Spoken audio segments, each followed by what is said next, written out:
Rise and shine, it's Entspresso time. Good morning, it's Evan Carmichael, and I am not a morning person. But if you stay consistent on having a great morning routine that inspires you, it will change your life.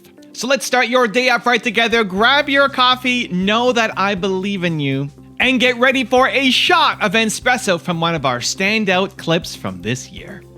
Cheers. I wake up every morning. Espresso, keep me going. I wake up every morning. If somebody told me 10 years ago what was going to happen in the next 10 years, we could have made a lot of money in the bond market together, But there's always a reason afterwards.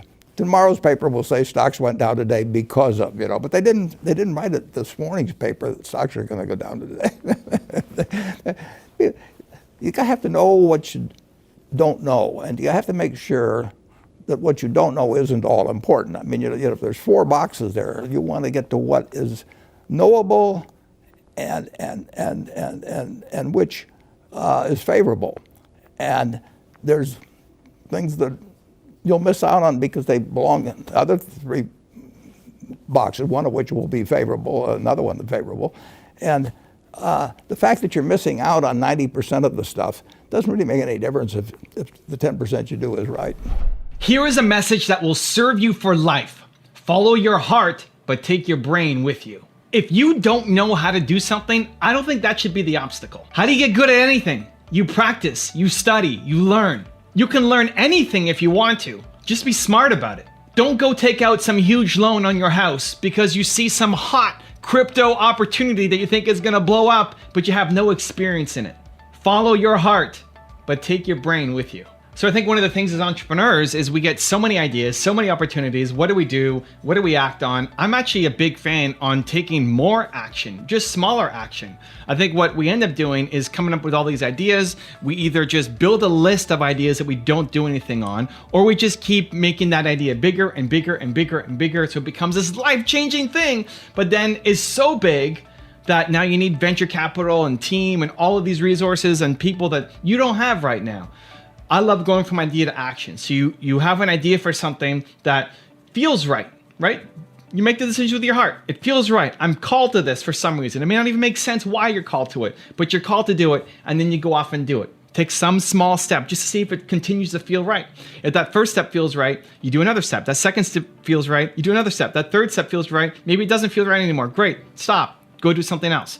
And I love doing these little, people say distraction projects. The top 10 series on my channel was a distraction project. The first video that I did top 10 on was Kanye West. He's on my wall here behind me. It was a distraction project because my friend Mark Jager made a blog post about him, slamming him in a piece. Like, you know what? People need to listen to Kanye, at least learn from him, because there is something you can learn from him, even if you hate him as a human. There's something you can learn from him. You should learn from him. So I made the top 10. I threw away my day where I was supposed to be doing other stuff. I threw it away. Waste of time to make the Kanye West top 10 video just to show my friend Mark, and then boom, it blows up. And top 10 becomes a key part of what I do and what I've done ever since, right? However many years of doing that. So I like actually leaning into distraction projects if it feels right, and it may not make logical sense to do, but just start. Don't make it some big thing that prevents you from then ever taking action. At the same time, there's a lot of smart things that I should be doing, but I'm just not interested in. People say I should do a podcast. Evan, you should have a podcast. Evan, I wish you had all of these videos on a podcast. Great, I'm not interested in it. I have a podcast with my friend Mark, same guy who I made the Kanye West video for, and I never listen to it. I don't consume any podcasts. I don't live in that world. There's still so many opportunities inside YouTube and inside Instagram and inside TikTok, and it's just YouTube alone. We've got, I don't know, a dozen channels. I'd love to have 100 channels. Just before this, I was talking to my YouTube manager and said, I'd love to have 100 channels. I'm trying to figure out a way to have 100 channels on different languages and different topics. I'd love to be able to blow that up.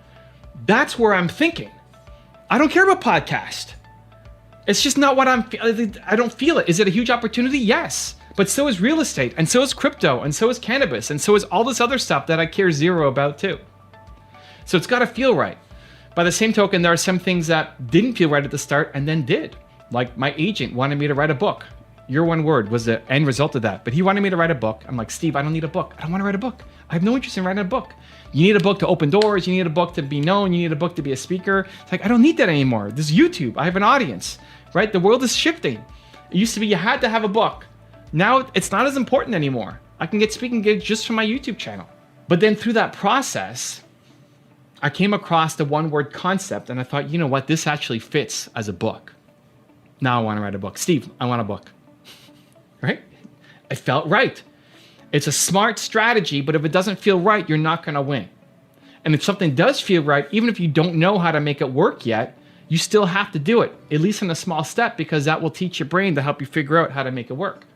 So big decisions with the heart. You get an idea, you want to test something, you feel excited and passionate about it, you have to start. I love just starting it. Again, don't take some giant loan out just to try this one thing. Start with your energy, your time, your hustle, even if it's a distraction project, because that distraction project might become the whole thing.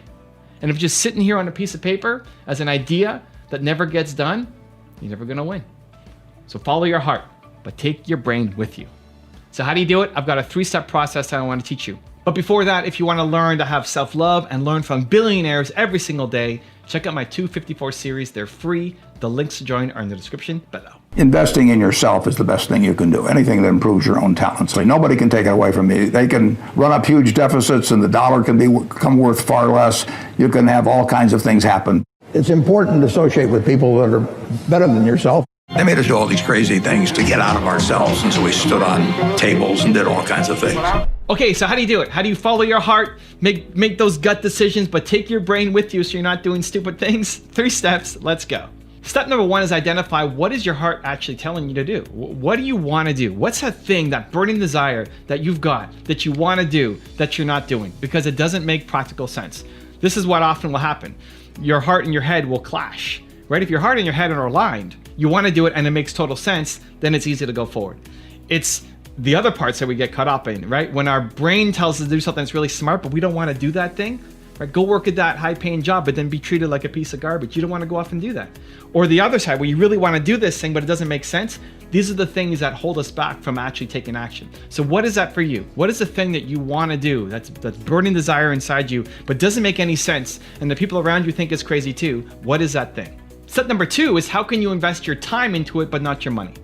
Even if you have a job or you have your business, how can you carve out some time to focus on that thing? Because if you don't spend any time on it, you're going to regret it. You're going to see somebody else go off and do that and make tons of money off of your idea. It wasn't your idea. They just did something with it. There's lots of people who are dummies with less good in their heart and desire to serve than you, winning off of your ideas because they did it. They just took action on it and you're still sitting here thinking about it. So how can you take that idea and start building some momentum on it? Don't spend any money on it, but your time, your energy, your hustle a little bit today, right now, to make that happen. And then step number 3, I kind of ruined it, is what can you do right now? Today, I jumped ahead, I combined 2 and 3 together, right? What can you do right now, today? Right? Don't teach yourself that you come up with ideas and then don't take any action on it. What can you do on that idea? Don't worry about solving some big problem. Like, what's one little tiny step that you could take today to build momentum? Because that's how it starts. One tiny step. That's how the Top 10 series started, was one tiny video just to throw to my friend Mark Drager to say, watch this. What's that step you're going to take today? Now I've got a really special bonus clip that I think you're going to enjoy. But before that, question of the day, I want to know, what is that step that you are going to take? Let me know. Put it down in the comments below. And if you made it this far in the video, I want to celebrate you. Believe Nation, we don't just watch videos, we do something about it. So if that's you and you commit, you promise to take action, give me a hashtag believe down in the comments as well. And also tell me where you're from. Show some local pride. I want to celebrate you. I'm a crass opportunist in that I'm really not good at any of the stuff I do. I'm a jackass of all tirades. When I was doing music at some point in the 80s, Hollywood directors started calling me, hey, you're that crazy guy, can you act? I'm like, yeah, can you pay? Because this top ramen noodle diet's killing me. I'll try anything. And so I started my own little publishing company in the 80s to write my dumb little books, and I stayed with it. Started doing the talking shows, stayed with that. At one point, hey, you want to do a voiceover? Yeah, I'll put my voice over anything, over rice, over noodles, and over your ad. And so I say yes to stuff. Why not? And so I just go running at things. And so what am I? Not only am I an American, but I'm an Americanist.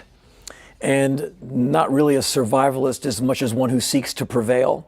And I think one of the things luckily, guys like me have to do everything 3 times before we get it right. Thankfully, I know that. So I know that I have to get up early and try it 5 times because the 8-year-old will be able to get past it in 2 times. So I have to be on my feet longer, but at least I know it.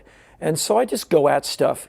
And it served me very well in that my resume is pretty varied and I have a pretty interesting life. I get to do different stuff and have a bit of access because I just said, yeah, I'll try that. I mean, why would I hold back? If you want to know how Warren Buffett says to construct a business that fits you, check out the video right there next to me. I think you'll enjoy it. Continue to believe, and I'll see you there.